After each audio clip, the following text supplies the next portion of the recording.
다방의 공기는 오래된 커피 향으로 가득했습니다. 정혜는 회색 재킷 차림으로 의자에 앉아 있었고 눈앞에는 아들 부부가 있었습니다.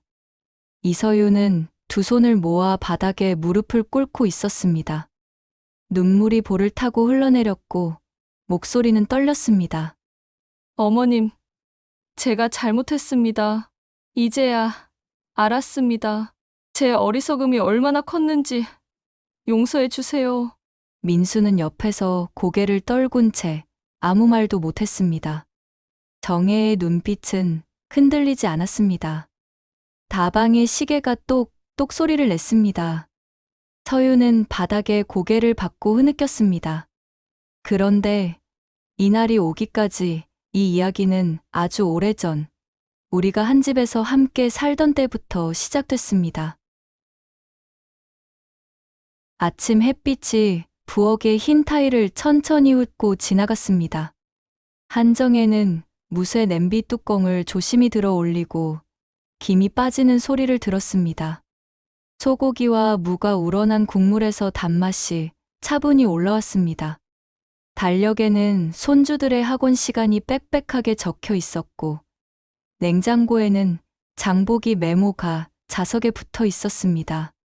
그 위에 작은 글씨로 다온이 김치 적게, 하윤이 단호박 추가라고 적혀 있는 것을 보며 정혜는 미소를 지었습니다. 아침은 뜨끈해야 속이 편하다. 애들 학교 가기 전에 든든하게 먹여야지. 그때 먼저 아이들 발소리가 복도를 뛰어왔습니다. 할머니 냄새 좋아요. 오늘 소고기 무국이네. 아이들이 식탁에 앉자 자고 일어난 얼굴에 활기가 돌았습니다. 고지여 아들 박민수가 셔츠 단추를 채우며 주방으로 들어왔습니다. 엄마, 너무 일찍 일어나지 말라니까요. 일찍 일어나야 국물이 제대로 우러난다. 먹어라. 마지막으로 이서윤이 여유 있는 미소를 띠며 등장했습니다. 곱게 묶은 머리와 밝은 블라우스가 아침 햇살과 잘 어울렸습니다. 어머님, 아침까지 신경 쓰셨어요? 저도 조금만 일찍 일어났으면 도왔을 텐데요. 됐다. 앉아. 먹어. 아침 식탁에서는 숟가락 부딪히는 소리가 규칙적으로 났습니다. 아이들이 맛있다고 말할 때마다 정혜는 그릇을 다시 한번 밀어주었습니다. 민수는 국물을 2번 더 떠서 마셨습니다. 엄마, 최고예요. 회사군의 식당에 이 맛이 없단 말이죠. 그래? 그럼 저녁에 더 해두마. 서윤은 얌전히 웃었습니다. 그리고 아주 자연스럽게 덧붙였습니다. 어머님, 근데 냉장고에 반찬이 조금 많아졌더라고요. 제가 정리해 놓은 동선이 자꾸 깨져서요. 오늘 퇴근하고 제가 다시 정리할게요. 어머님은 그냥 쉬세요. 말끝과 표정은 부드러웠습니다. 민수는 끄덕였습니다. 정혜는 고개를 아주 천천히 끄덕였습니다. 아이들이 학교로, 민수가 출근으로, 서윤이 짧은 화장 정리를 위해 방으로 들어가자 부엌에는 잠깐의 고요가 남았습니다. 조용함이 가시기도 전에 서윤이 다시 부엌으로 들어왔습니다. 이번 표정은 조금 담백했습니다. 웃음은 거치고 말투는 한 톤 낮아졌습니다. 어머님, 솔직히 말씀드려도 될까요? 말해라. 아침마다 음식 하시는 거요. 그냥 가만히 계시면 안 될까요? 애들 입맛도 바뀌고 저도 저만의 루틴이 있는데 자꾸 깨져서요. 앞으로는 제가 할게요. 어머님은 그냥 손주들만 봐주세요. 정혜는 젖은 손을 행주로 천천히 닦았습니다. 빛바랜 행주에 물이 스며들었습니다. 그래. 내가 그렇게 하고 싶으면 내가 해라. 나는 애들만 챙길게. 네, 그렇게 해주시면 정말 좋겠어요. 그리고 학교 알림장은 제가 챙길게요. 어머님이 적어 놓으신 메모들 보니까 잘 못 알아보겠더라고요. 그런 건 제가 알아서 할 테니 손대지 않으셔도 돼요. 정혜는 잠깐 눈을 감았다가 떴습니다. 그래. 알겠다. 점심 무렵 정혜는 안방에서 다림질을 했습니다. 아이들 체육복과 민수의 셔츠를 하나씩 넘길 때마다 스팀 소리가 하얗게 올라왔습니다. 그때 문틈으로 들리는 낮은 통화 소리가 귀에 스쳤습니다. 서윤이 거실에서 누군가와 통화 중이었습니다. 응, 같이 살고 있지. 아니, 어머니 나쁘신 분 아니야. 근데 뭐든 직접 하셔야 직성이 풀리는 스타일이야. 나야 뭐 오빠 앞에서는 맞춰드리지. 애들 앞에서는 갈등 보이면 안 되니까. 응, 아직은 괜찮아. 정혜는 다리미를 잠시 멈추었습니다. 아직은이라는 단어가 안쪽에서 울렸습니다. 다리미 물통을 다시 확인하는 척하며 심호흡을 했습니다. 아직은 괜찮다 그래. 아직은 오후가 되자 아파트 단지 안으로 햇볕이 깊게 들어왔습니다. 정혜는 아이들을 데리러 학교 앞에 섰습니다. 다온이는 미술 시간에 만든 도자기 펜꽂이를 들고 나왔고, 하윤이는 축구공 그림이 그려진 노트를 흔들었습니다. 할머니, 오늘 미술상 받았어요. 우리 다운이가? 잘했다. 집에 가서 사진 찍자. 세 사람은 마트에 들러 딸기 한 팩과 우유를 샀습니다. 돌아오는 길에 경비 아저씨가 말을 건넸습니다. 어머니, 손주들 잘 크네요. 어제도 숙제 봐주시던데 보기 좋습니다. 네. 감사합니다. 이럴 때가 귀하지요. 엘리베이터가 딩 하고 열렸습니다. 바로 그때 서윤이 마주 서 있었습니다. 직장에서 막 돌아온 듯 깔끔한 재킷과 미소가 먼저 다가왔습니다. 어머님 애들 데리러 다녀오셨어요? 아이고, 고생 많으셨다. 엄마 최고. 다온이가 펜꽂이를 흔들며 엄마에게 달려갔습니다. 잘했네, 우리 딸. 서윤은 아이의 머리를 쓰다듬고 정혜를 향해 웃었습니다. 어머님이 도와주셔서 제가 마음 놓고 일하죠. 항상 감사해요.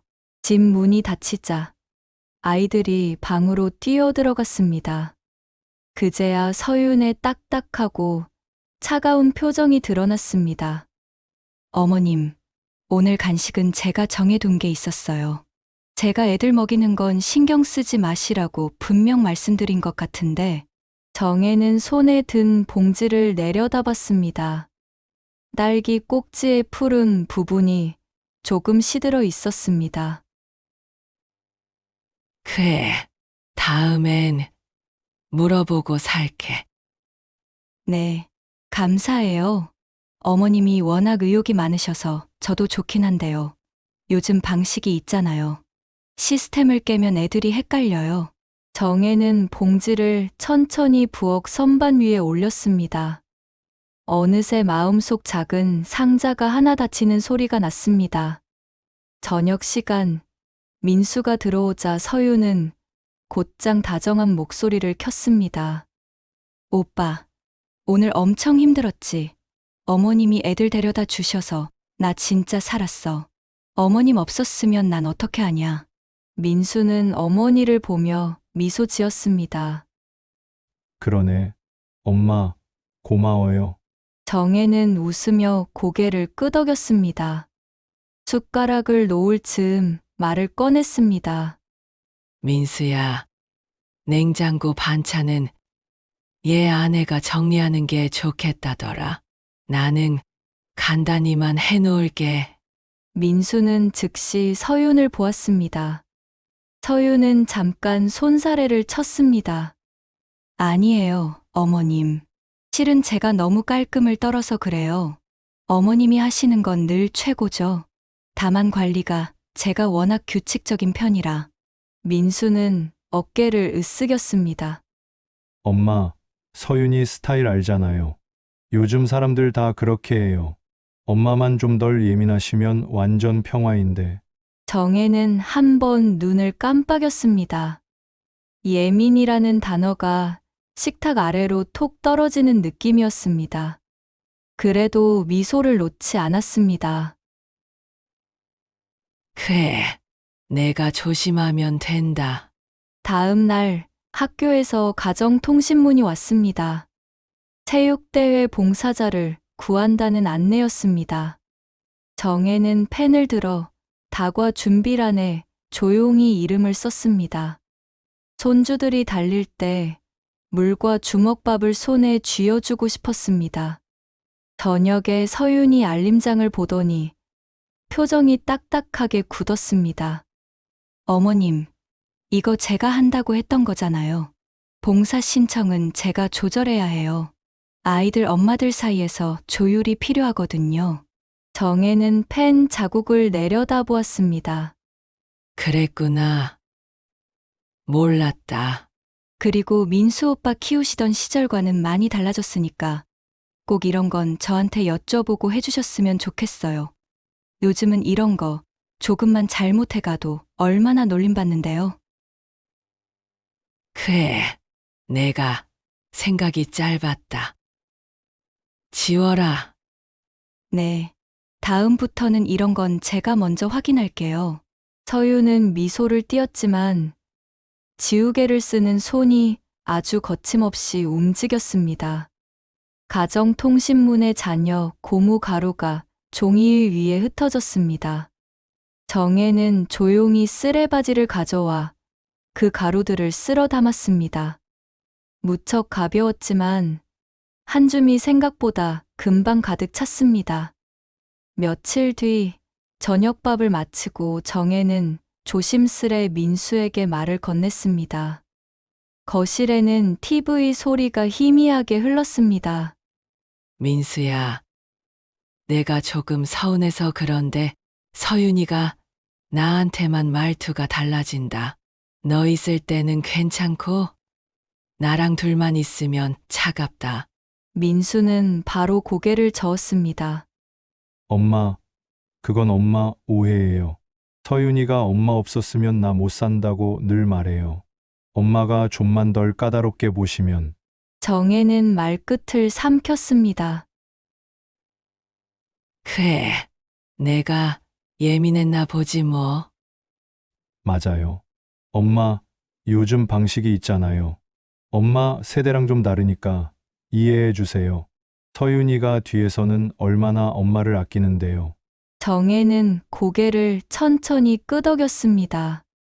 이해라는 단어는 길게 들렸습니다. 사람마다 요즘이 있고 그 요즘은 늘 다른 얼굴을 하고 있었습니다. 천천히, 그러나 꾸준히 경계선이 표식처럼 생겨났습니다. 냉장고 선반의 높이, 세탁망의 종류, 분리수거 요일, 현관 왼쪽과 오른쪽, 선이 많아졌고 그 선을 넘을 때마다 서늘한 공기가 살짝 움직였습니다. 어느 저녁 결정적인 대화가 찾아왔습니다. 민수가 설거지를 마치고 소파에 앉았고 서유는 앞에 커다란 캘린더를 펼쳤습니다. 칸마다 형광펜으로 표시가 되어 있었습니다. 오빠, 우리 부부 상담 다녀온 거 기억하지? 상담사 선생님이 세대 갈등 줄이는 방법 얘기했잖아. 민수가 자세를 고쳐 앉았습니다. 거리 두기를 잘하라고 했지. 그래서 진짜로 실천해야 할 것 같아. 서윤이 조심스럽게 말을 골랐습니다. 3대가 함께 살면 결국 누군가는 상처받는데 어머님이 나쁜 분이라서가 아니라 구조가 그래. 민수는 굳은 결심을 한 듯 정혜를 불렀고 세 가족은 거실로 모였습니다. 정혜는 말없이 두 사람을 보았습니다. 말의 앞뒤에 예의가 많아질수록 결론은 더 단단해지는 법이었습니다. 민수가 입술을 적셨습니다. 엄마 잠깐이라도 분리해서 지내보면 어때요? 어느 쪽도 상처받지 않게. 우리도 둘이서 방법을 찾아야 하고, 정혜는 천천히 숨을 들이마셨다가 내쉬었습니다. 방 안 공기가 한 박자 늦게 움직였습니다. 서윤이 의자를 조금 당기며 덧붙였습니다. 어머님, 저도 많이 생각했어요. 어머님은 편하게 지내시고, 저희도 부부 문제를 저희 방식대로 풀어보고, 가까운 원룸이라도 제가 알아볼게요. 생활비는 저희가 보태고, 주말마다 꼭 뵙고. 민수야, 정혜는 아들의 이름을 부르며 아주 부드럽게 말했습니다. 너희가 서로 사랑하는 사이니까 그래도 여태 참았어. 민수는 고개를 들지 못했습니다. 그래, 너희 생각이 그렇다면 나는 내가 편하면 좋다. 애들도 편하면 좋고. 근데 내가 여기 있으면 내가 더 힘들어 보인다. 서윤이 급히 고개를 저었습니다. 어머님, 그런 뜻 아니에요. 저희 문제예요. 다만, 어머님이 계속 옆에서 계시면 사실 저도 조금은 부담스러운 게 있어요. 내 말도 옳다. 구조가 그렇다 했지? 그럼 구조를 비껴가자. 나는 잠시 나가 있을게. 민수의 어깨가 축 내려갔습니다. 엄마, 미안해요. 미안할 거 없다. 다 자기 때가 있는 거다. 정혜는 자리에서 일어나 안방 장롱을 열었습니다. 캐리어를 꺼내고 얇은 니트와 잠옷 한 벌, 세면도구, 사진 한 장을 넣었습니다. 속옷 몇 벌을 얹고 마지막으로 손주들, 그림이 붙은 작은 자석을 하나 떼어 넣었습니다. 지퍼를 닫는 소리가 방 안에 또렷하게 울렸습니다. 서윤이 조심스럽게 혼자 다가와 말했습니다. 어머님, 너무 서운해하시지는 말고요. 그래도 저희끼리 시간도 있어야 하는 거니까요. 제가 혼자 지내기에도 외롭지 않은 곳으로 한번 알아볼게요. 교통도 편하고 근처 병원도 있고. 정혜는 고개를 끄덕였습니다. 그러다 살짝 웃었습니다. 나 길 잘 찾는다. 병원도 내가 직접 알아본다. 교통은 버스만 있으면 된다. 그래도 저 때문에 나가시는데 제가 가만히 있긴 좀 그렇죠? 됐어. 너 하고 싶은 대로 해. 다만 애들 거는 나한테 맡기는 척이라도 해주라. 애들이 내 손을 놓지 않게. 그 말에 서윤은 잠깐 눈을 깜빡였습니다. 네, 그건 제가 알아서 잘할게요. 밤이 내리고 거실 스탠드만 켜졌습니다. 민수는 문가에 서서 어머니의 캐리어를 들려했고, 정혜는 손으로 가볍게 막았습니다. 내가 든다. 이 정도는 가벼워. 민수는 그제야 눈을 들었습니다. 그 눈 속에는 후회와 면피가 동시에 깃들어 있었습니다. 엄마, 정말 미안해요. 정혜는 아들의 뺨을 두 손으로 감쌌습니다. 손끝에 느껴지는 체온이 옛날과 달라지지 않았습니다. 미안할 거 없다. 내가 사랑하는 여자니까 내가 참는다. 민수의 어깨가 떨렸습니다. 서윤은 현관에서 신발을 가지런히 놓고 서 있었습니다. 표정은 공손했고 목소리는 일정했습니다. 어머님, 잠깐만. 정혜가 돌아보았습니다. 고마워요. 그동안 도와주셔서. 그리고 곧 다시 모셔올게요. 상황이 정리되면요. 정혜는 아주 짧게 웃었습니다. 말은 좋지. 시간이 증명한다. 현관문이 조용히 열렸습니다. 복도의 조명이 길게 이어졌습니다. 정혜는 캐리어 손잡이를 잡고 한 발자국 내딛었습니다. 멀어지되 끊지 않는 거리. 그 거리의 첫 발이었습니다. 엘리베이터 앞에서 잠깐 멈춰 섰을 때 안쪽에서 아이들 목소리가 아주 작게 들려왔습니다. 할머니, 내일 와요? 응. 내일 전화한다. 주말에 보자. 문이 닫히며 아이들의 목소리는 금속 사이로 스며들었습니다. 정혜는 눈을 감고 짧게 숨을 골랐습니다. 마음속에서 오래 굳은 문장이 한 번 더 떠올랐습니다. 밉다. 남편도 떠나고 너마저 날 버리는 거니? 엘리베이터가 내려가기 시작했습니다. 층수를 알리는 전광판의 숫자가 하나씩 줄어들었습니다. 숫자는 줄었지만 마음속 결심은 조금 더 선명해졌습니다. 멀어지되 끊지 않겠다. 참되되 잊지 않겠다. 1층에 도착하자 유리문 너머로 밤 공기가 들어왔습니다. 정혜는 캐리어를 끌고 천천히 걸었습니다. 건물 밖 가로등 아래에 잠깐 서서 전화를 켰다가 끄고 다시 켰습니다. 누구에게도 전화하지 않았습니다. 대신 메시지 하나만 적었습니다. 다운아. 하윤아. 할머니는 늘 여기 있다. 전송 버튼을 누르지 않은 채 화면을 껐습니다. 문장은 화면보다 마음에 먼저 도착했습니다. 정혜는 밤길을 걸었습니다. 바람이 얇게 불었고 가로수 잎이 서로 스치는 소리가 낮게 났습니다. 발걸음은 무겁지 않았습니다.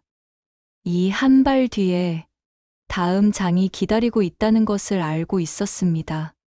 가을이 짙어갈 무렵, 정혜는 좁은 고시원 방 창문을 열었습니다. 옆 건물 벽이 가까워 햇빛은 오래 머무르지 않았고 바람은 눅눅했습니다.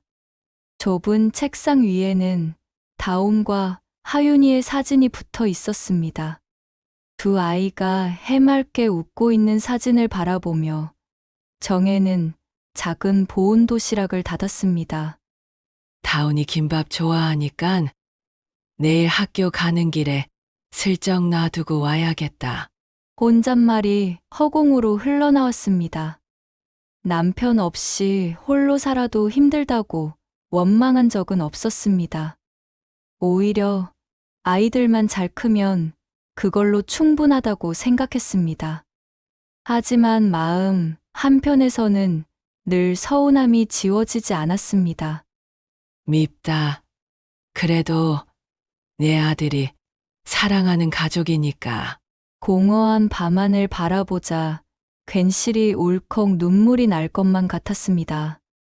이렇게 나를 잊으면 어쩌지. 금방 데리러 온다 해놓고 연락이 없으면 외로워서 어찌 살지. 불안한 마음이 들었지만 내 하나뿐인 아들 민수와 내 목숨과 같은 예쁜 손주들 얼굴을 생각하며 눈물을 애써 삼켰습니다. 그 시각 아파트 거실에서는 서윤이 전화를 붙들고 있었습니다. 낮은 목소리가 흘러나왔습니다. 네, 선배님 오랜만이에요. 네.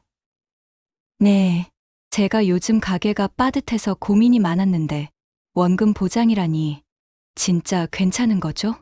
수익률이 그렇게 나온다고요? 네. 저 혼자가 아니라 다른 분들도 투자했다고요? 그녀의 눈빛에 작은 불이 켜졌습니다. 아이들 학원비, 집 대출, 남편의 불안정한 회사 생활 늘 부족한 살림살이가 떠올랐습니다. 그날 저녁, 민수가 퇴근하자 서유는 식탁에 앉은 남편을 보며 단도직입적으로 말했습니다. 오빠, 우리 이번에 투자 하나 하자. 그냥 저축만 해서는 우리 집 절대 못 산다. 민수는 젓가락을 멈췄습니다. 투자 어디서 들은 거야? 내 대학 선배가 하는 거야. 이미 몇 년 동안 수익 내고 있고 안정적이래. 원금도 보장된다더라. 요즘 사기 많은데 사기 아니야. 선배가 직접 운영한다니까. 오빠, 나랑 애들을 위해서라도 이번엔 좀 달라져야 해. 우리 이렇게만 살 순 없잖아. 민수는 한숨을 내쉬었습니다. 서윤의 표정에는 흔들림이 없었습니다. 결국 그는 고개를 끄덕였습니다. 내가 확실하다면 해. 하지만 너무 무리하지는 마. 서윤은 곧장 휴대폰을 들어 송금 버튼을 눌렀습니다. 이체 완료라는 메시지가 화면에 뜨자 그녀는 숨을 길게 내쉬었습니다. 몇 달 동안 서윤은 부풀어 올랐습니다. 카페에서 친구를 만날 때마다 투자 이야기를 했고 민수에게도 곧 수익금 나온다며 희망적인 말을 반복했습니다. 하지만 시간이 갈수록 연락은 줄었고 배당이라던 돈은 들어오지 않았습니다. 서윤은 불안을 감추려 애썼습니다. 그러던 어느 날 전화를 걸었을 때 수신음조차 들리지 않았습니다. 그 사람의 번호는 전원이 꺼져 있습니다라는 차가운 안내만 반복했습니다. 황급히 사무실을 찾아갔지만 문은 굳게 닫혀 있었고 유리창 안에는 임대문해라는 종이 한 장만 덩그러니 붙어 있었습니다. 그 자리에서 서윤은 다리에 힘이 풀려 주저앉았습니다. 휴대폰 화면 속 마지막 이체 내용만이 선명했습니다. 이체 완료. 그제야 눈물이 쏟아졌습니다. 말도 안 돼. 내가 잘못한 게 아니야. 돌아올 거야. 분명히. 그러나 아무리 화면을 새로 고쳐도 잔고는 영혼에서 움직이지 않았습니다. 서윤은 이 사실을 믿을 수 없었습니다. 아이들 미래를 위해 모아두었던 돈, 서윤의 퇴직금, 모두 한 번에 날렸다는 사실에 매일 밤을 울며 지새웠습니다. 죽을 만큼 힘들었던 며칠을 보내던 중 어느 날 민수는 집에 들어오며 무겁게 입을 열었습니다. 서윤아, 나 회사에서 잘렸어. 서윤은 눈을 크게 떴습니다. 뭐라고? 장난하지 마. 희망퇴직 아니면 지방 발령이라는데 사실상 같은 말이야. 버틸 수 없었어. 두 사람은 말없이 서로를 바라봤습니다. 소파 위에서 시간이 멈춘 듯 고요가 흘렀습니다. 서윤은 다리가 풀린 채 주저앉아 울었습니다. 민수는 서윤이 얼마나 힘든지 알기에 차마 울지도 못한 채 가만히 서 있었습니다. 며칠 뒤 카드사에서 독촉 전화가 걸려왔습니다. 이번 달 결제가 지연되었습니다라는 기계음이 집안을 가득 메웠습니다. 자동이체는 이미 멈췄고 아이들 학원비도 내지 못했습니다. 집주인으로부터는 전세 만기 연락까지 왔습니다. 서윤은 전화를 붙잡고 애원했습니다. 네, 조금만 이번 달만 기다려주세요. 다음 달에는 꼭. 전화를 끊자마자 그녀는 손으로 얼굴을 가렸습니다. 당장이라도 죽고 싶었습니다. 아이들의 맑은 눈을 보고도 더 이상 살아가기 힘들다는 생각이 계속해서 들었습니다. 왜 이런 일만 겹쳐오는 거야? 민수는 두 손을 무릎 위에 올려놓고 가만히 쥐었다 폈습니다. 그는 이미 어떤 말도 꺼낼 수 없었습니다. 마지막 희망처럼 서윤은 친정에 전화를 걸었습니다. 그러나 돌아온 대답은 냉정했습니다. 서윤아, 너도 이제 애 엄마야. 네 집 문제는 내가 해결해야지. 언제까지 우리가 도와줄 것 같아? 짧은 말이었지만 서윤은 벼락을 맞은 듯 멍해졌습니다. 친정마저 등을 돌린 현실은 그녀의 어깨를 무겁게 짓눌렀습니다. 민수는 그 모습을 지켜보다 결국 고개를 숙였습니다. 이제 엄마한테 말해야 할 것 같다. 서유는 고개를 저었습니다. 안 돼. 차라리 내가 무너져도 어머님 앞에서는. 버틸 수가 없어. 애들 있고. 그날 밤 민수는 휴대전화를 들었다 놨다 하다 결국 통화 버튼을 눌렀습니다. 엄마 잠깐 볼 수 있을까? 집을 나온 지 몇 달 만에 온 연락에 정혜는 기뻤지만 내 아들이기에 알 수 있었습니다. 그에게 무슨 일이 생겼다는 것을요. 다음 날 오후 오래된 다방에서 정혜와 민수가 마주 앉았습니다. 정혜는 아들의 얼굴에서 이미 모든 걸 읽을 수 있었습니다. 민수는 참던 말을 터뜨리듯 쏟아냈습니다. 엄마, 서윤이가 투자 사기를 당했어. 우리 집 재산이 다 날아갔어. 거기다 나도 직장을 잃었어. 카드값이랑 학원비가 밀리고 이제 버틸 수가 없어. 정혜는 놀란 가슴을 진정시키고 찬찬히 상황부터 들었습니다. 이야기가 끝났을 때에야 물 한 모금을 마셨습니다. 하! 어떻게 그런 바보 같은 실수를 한 거야? 그렇게 주위 말만 듣고 덥석 투자를 하면 어떡해?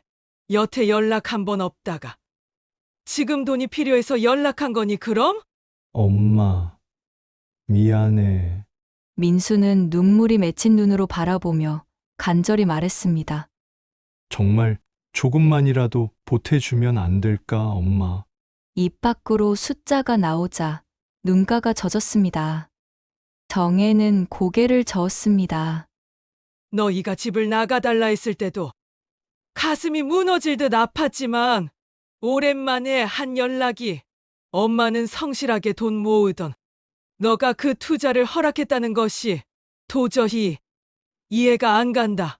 이 엄마는 돈 없는 거 알잖니? 정작 너희 일은 너희가 해결하겠다고 나보고 나가 살라고 한 거 아니었어? 그날 밤 정혜는 고시원 방으로 돌아와 낡은 봉투를 꺼냈습니다. 오래전 남편과 함께 사두었던 땅의 서류들이 고스란히 들어 있었습니다. 사실 그 땅은 최근 재개발이 진행되며 엄청난 보상금으로 바뀌었습니다. 정혜는 봉투를 조심스레 다시 넣으며 혼잣말했습니다. 이 돈은 나를 위해 쓰라고 했어. 그녀의 눈빛은 흔들림 없이 단단했습니다. 아침 일찍 박민수의 휴대전화가 미세한 진동을 냈습니다. 보나마나 뻔한 연체 알림일 것이 분명했습니다. 알림창에 익숙한 은행앱 로고가 떠올랐고 그 아래 커다란 숫자 한 줄이 화면을 가득 채웠습니다. 입금 1억 원. 민수는 한동안 숨을 쉬지 못했습니다. 눈으로 숫자를 다시 읽고 손으로 화면을 밀어 한 번 더 확인했습니다. 잔액은 현실보다 더 선명하게 늘어나 있었습니다.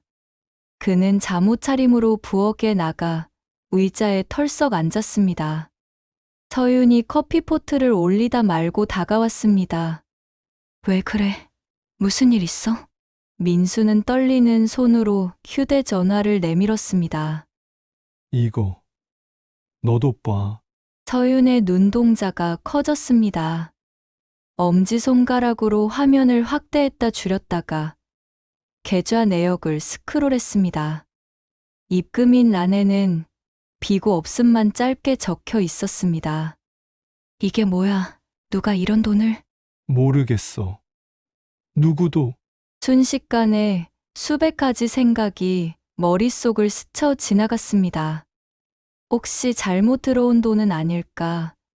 누군가의 실수는 아닐까? 혹은 또 다른 사기의 서막은 아닐까? 그러나 앱은 건조하게 입금 완료만 말하고 있었습니다. 두 사람은 동시에 같은 사람을 떠올렸습니다.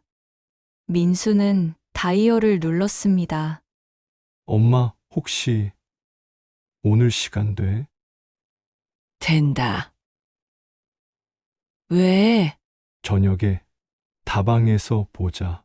어제 갔던데. 그래. 7시다. 정혜의 목소리는 평소와 다르지 않았습니다. 단단하고 과장되지 않았습니다. 그날 오후 서유는 집안일을 하는 내내 휴대전화를 곁에 놓고서 반복해서 계좌를 확인했습니다. 숫자는 변하지 않았고 거래 내역도 새로운 기록이 없었습니다. 아이들이 학교에서 돌아와도 간식을 내오면서도 그녀의 마음은 손바닥 위 고무공처럼 불안하게 튀었습니다. 엄마, 오늘 왜 이렇게 조용해? 다온이의 질문에 서유는 겨우 웃었습니다. 엄마가 좀 피곤해서 그래. 숙제에 오면 엄마가 봐줄게. 민수는 오후 내내 일자리 사이트를 훑었습니다.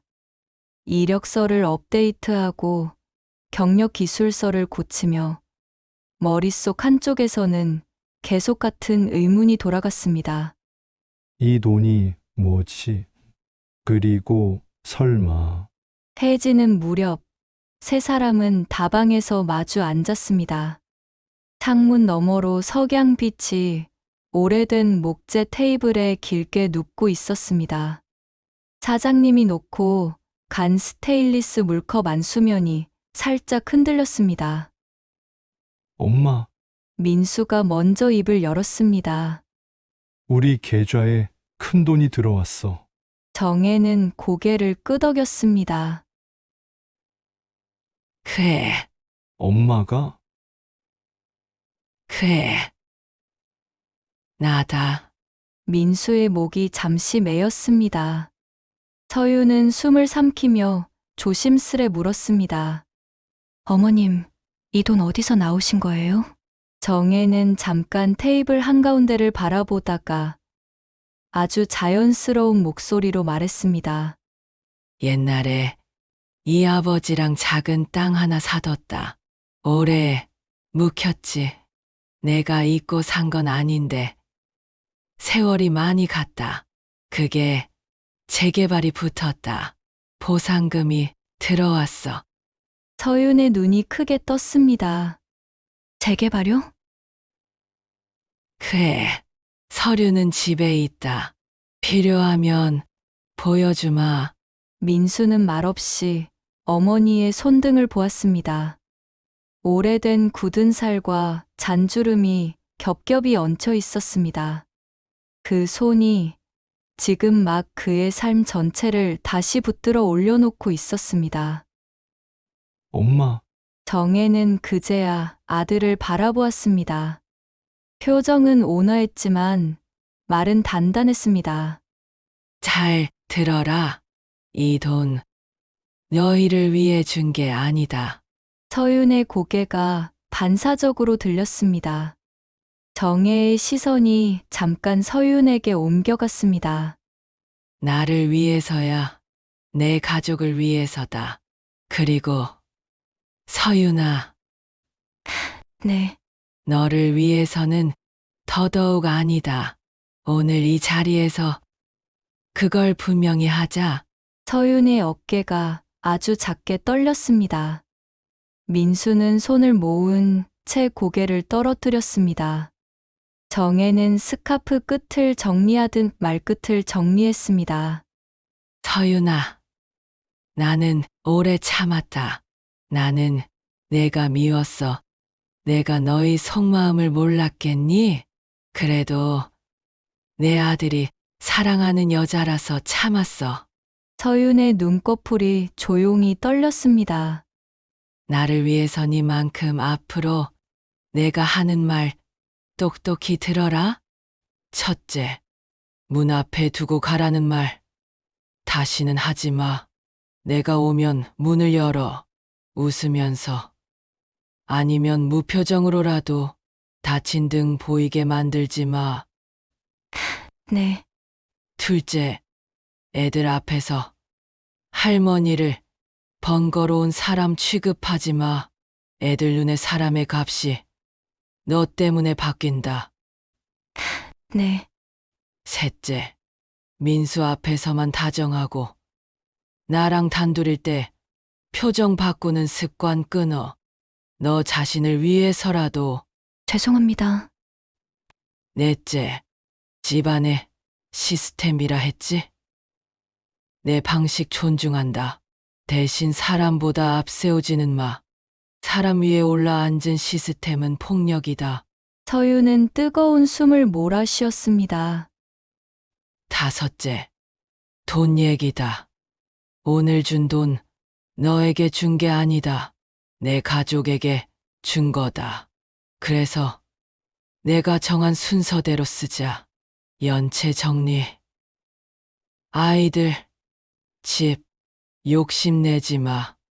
벌충하려고 더 크게 돌리지 마. 원상복구가 우선이다.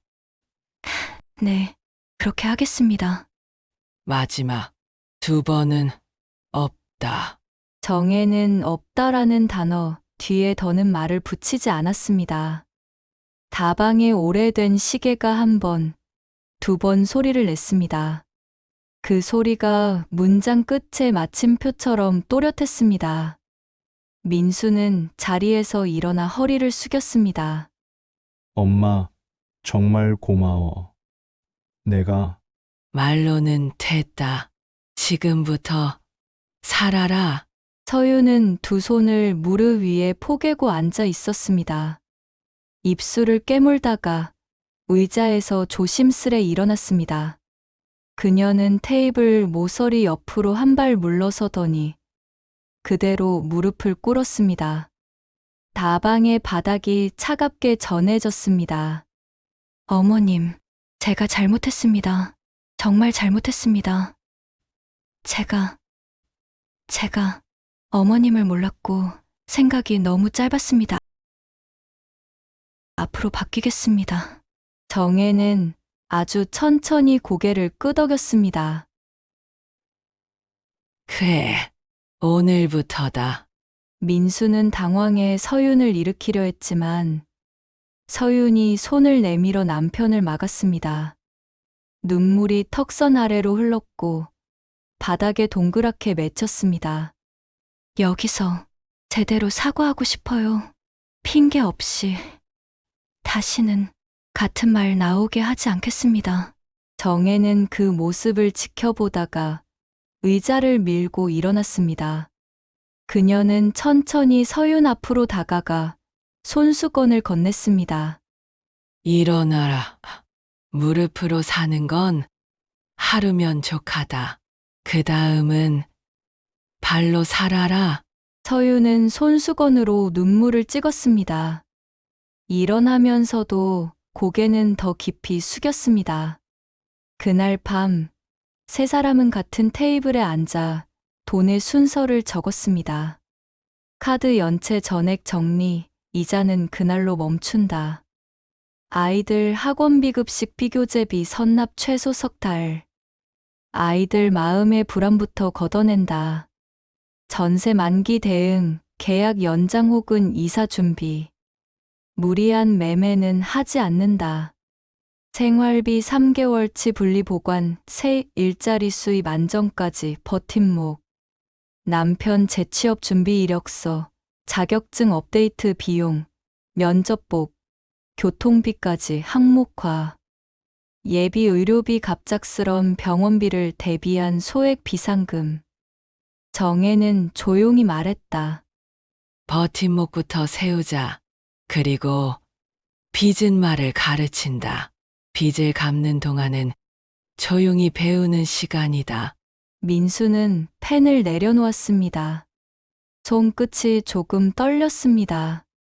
서유는 옆에서 수첩에 똑같이 옮겨 적었습니다. 줄과 줄 사이에 작은 글씨로 다시는 욕심으로 재촉하지 말 것이라고 써놓았습니다. 다음 날 아침 카드사에 첫 번째 전화가 갔습니다. 민수가 대표 번호를 눌렀고 서유는 옆에서 메모지를 붙들었습니다. 네, 연체금 전액 상환하겠습니다. 오늘 입금 예정입니다. 전화기 너머의 상담원은 음성이 변할 정도로 놀라지도 감탄하지도 않았습니다. 그저 확인했습니다라고 말하고 입금 계좌를 불렀습니다.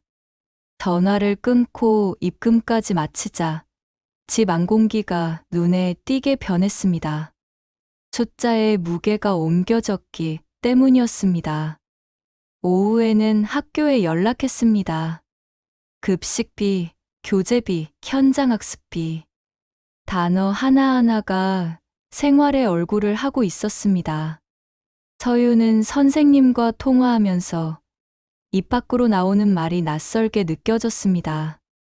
선생님, 죄송합니다. 사정이 있었어요. 앞으로 일정에 맞춰 꼭 챙기겠습니다.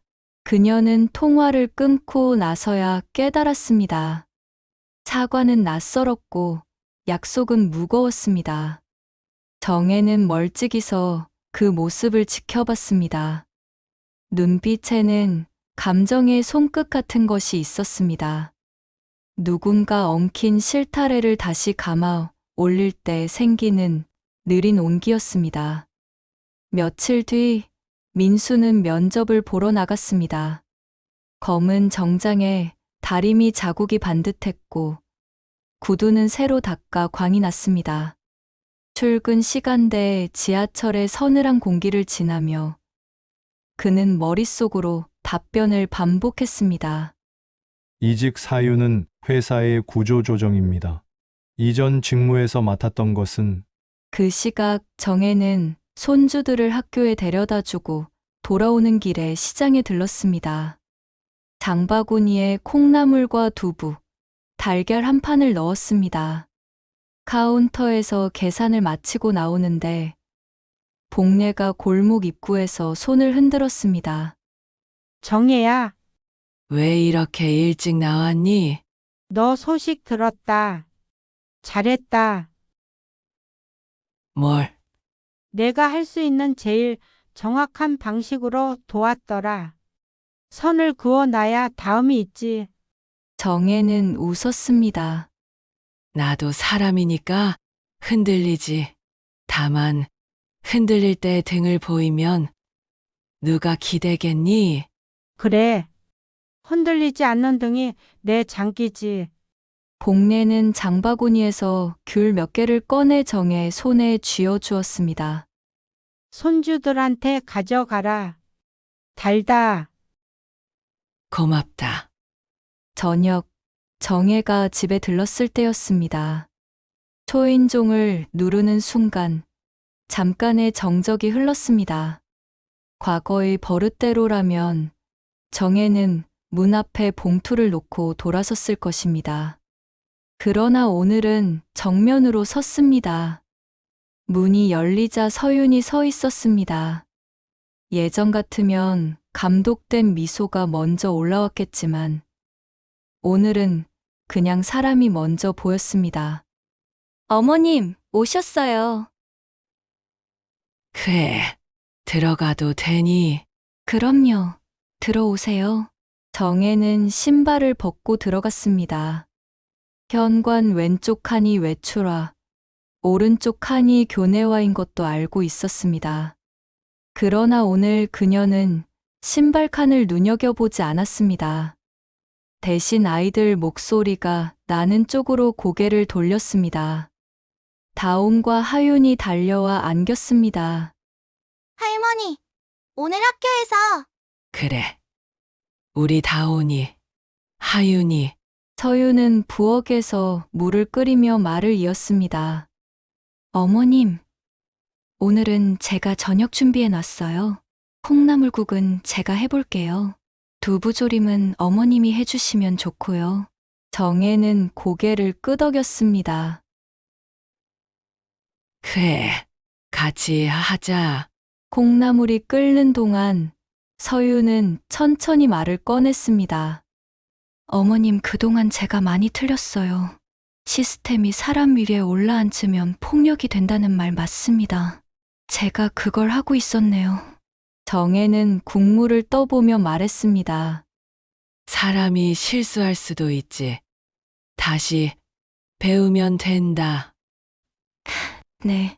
그 말투에는 변명도 억지도 없었습니다. 공기 중에서 미세하게 방향이 바뀌는 소리가 들리는 듯 했습니다. 먼저 열었던 사람이 문을 지그시 닫는 소리 같았습니다. 일주일이 흐르는 동안 집은 빠르게 정리되었습니다. 서유는 카드 연체 문자들이 더 이상 울리지 않는다는 사실을 아이들 과자 봉지를 정리하다가 문득 깨달았습니다. 그 순간 어지럽던 방이 갑자기 제자리를 찾는 느낌이 들었습니다. 돈의 무게가 바뀌면 말의 무게도 바뀐다는 사실을 처음 배웠습니다. 민수는 작은 회사의 실무 면접을 통과한 뒤 임원 면접을 앞두고 있었습니다. 면접장 앞 의자에서 어머니의 말을 떠올렸습니다. 말로는 됐다. 지금부터 살아라.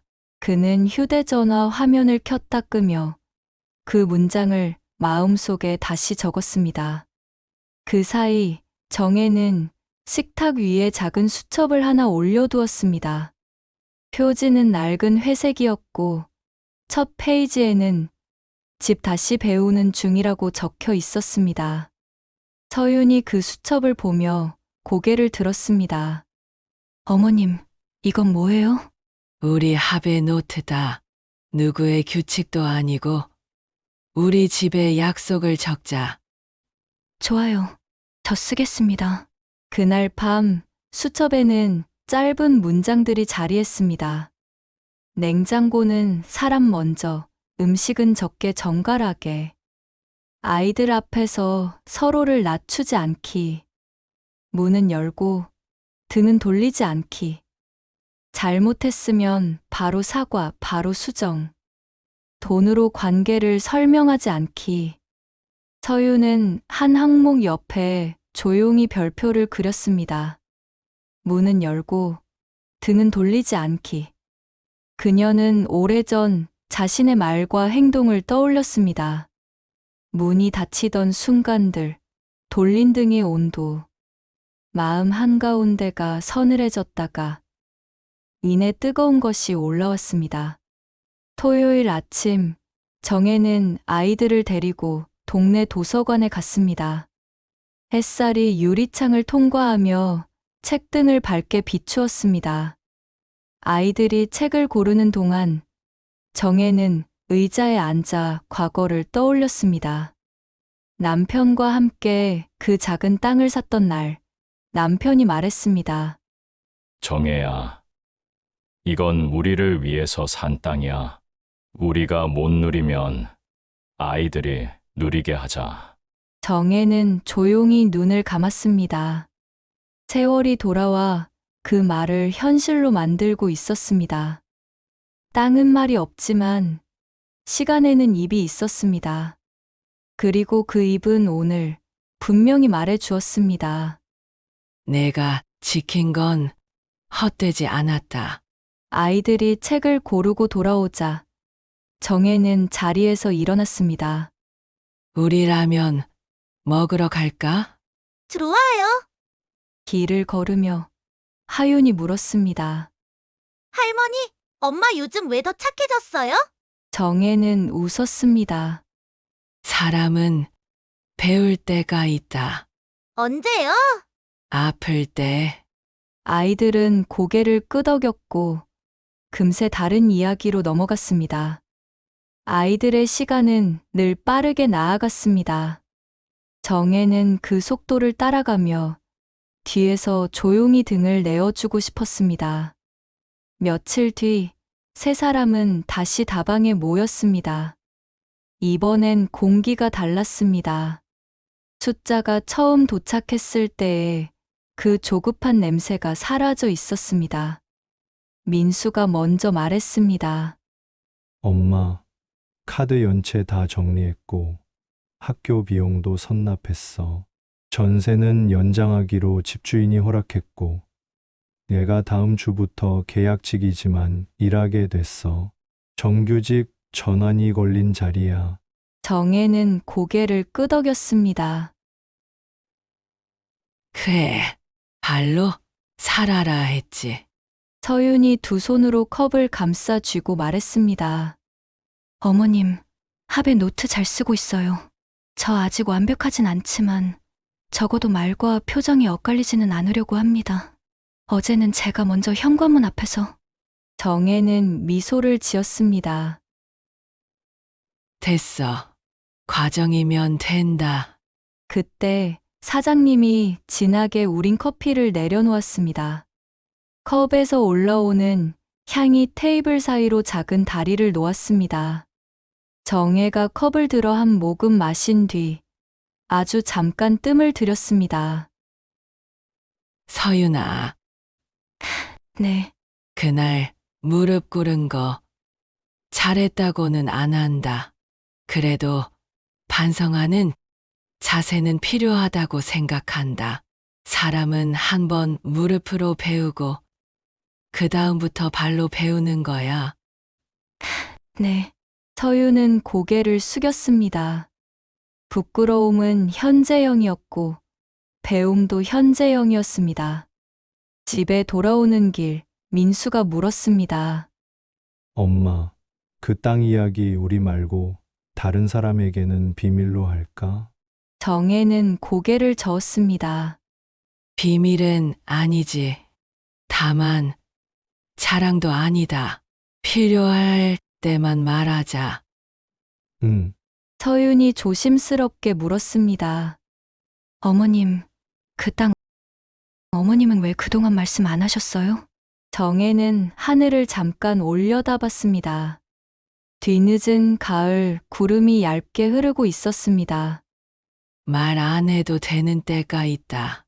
말해야 깨지는 때도 있고, 때가 맞으면 말도 힘이 된다.